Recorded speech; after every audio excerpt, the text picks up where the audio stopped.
Please join me now in congratulating our BGA Watchdog Award honoree, Dan Goodwin. Dan, come on up. Congratulations, buddy.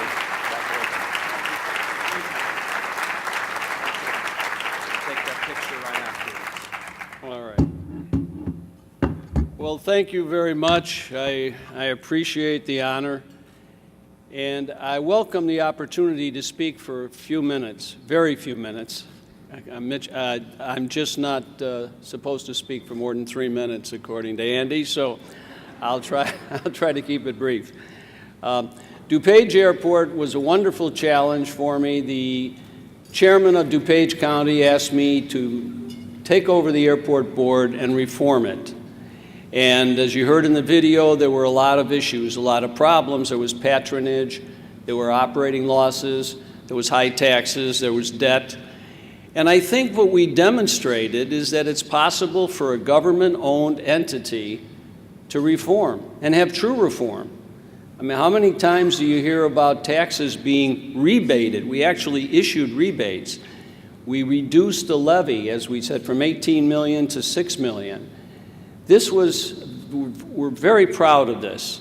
And in taking over the airport, when I first began, I looked at it as a business. And I had promised the chairman that I wouldn't give up until we realized the reforms. Looking at it as a business, I broke it down into several basic areas, like revenue. There was all these opportunities for revenue. We could rent hangars, we could build hangars, we could have FBOs on the site. We sold jet fuel, and there were all money-making opportunities, which we took advantage of. And as you heard in the video, we turned a $2 million operating loss into an actual government agency profit of $2 million a year. Contracts, a fertile area for reform. I learned a lot because I hadn't been in government agencies until the airport. And one of the things I found out about purchasing, for example, is when you write requests for proposals, requests for bids, you can write the bids in such a way that only the inside contractors meet the qualifications. You throw in qualifications that have nothing to do with the bidding, nothing to do with the job or the service or the product, but it disqualifies everybody but the favored vendor. Reforming this, opening up bidding to all individuals who hadn't bid for years, because you know, one of the other problems with government vendors is the same people get the jobs over and over again, and pretty soon everyone else stops bidding. Well, we changed that at the airport. We attracted dozens and dozens of new vendors who bid the cost down. And they knew that the vendor with the lowest price would get the bid. So purchasing policy had to be changed, marketing was changed, we sold our services. In the financial area, I was surprised to see that the airport board didn't talk about finances. They didn't even review the audit. Quickly, I changed that to a monthly review of our financial statements and our balance sheets, made sure all of the directors understood what was really happening. We compared ourselves with the budget every month. And obviously our goal was to stay within the budget, or better yet, to beat the budget, which we did in most years. We had good support from the county board chairman, and basically we made the airport untouchable to patronage, inside vendors, and influence.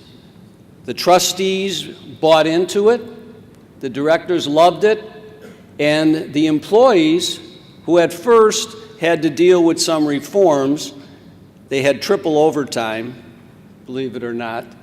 They had extra holidays that other entities didn't have, in addition to the normal ones.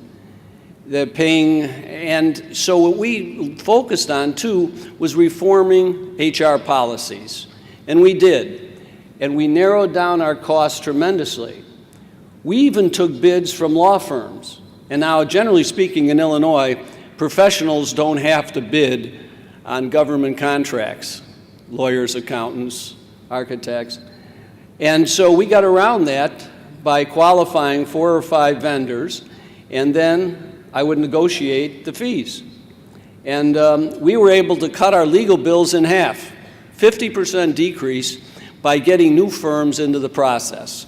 And the old connected firms stopped bidding. So overall, I think there's a roadmap to reform in government agencies. I think it's very possible. I'm proud of the airport employees and the airport board. They all bought into reform. I'm very sorry also to hear about Paul Green, who we all admired and respected, and turned out to be a big supporter of ours based on the study that he did, and he will be missed, and I give my condolences to his family. And I want to thank all of you for this award, and I think the message I want to leave you with is reform is possible, it can be done, it has been done, and we should keep hope, and the BGA is one of the instruments to make that possible. Thank you very much.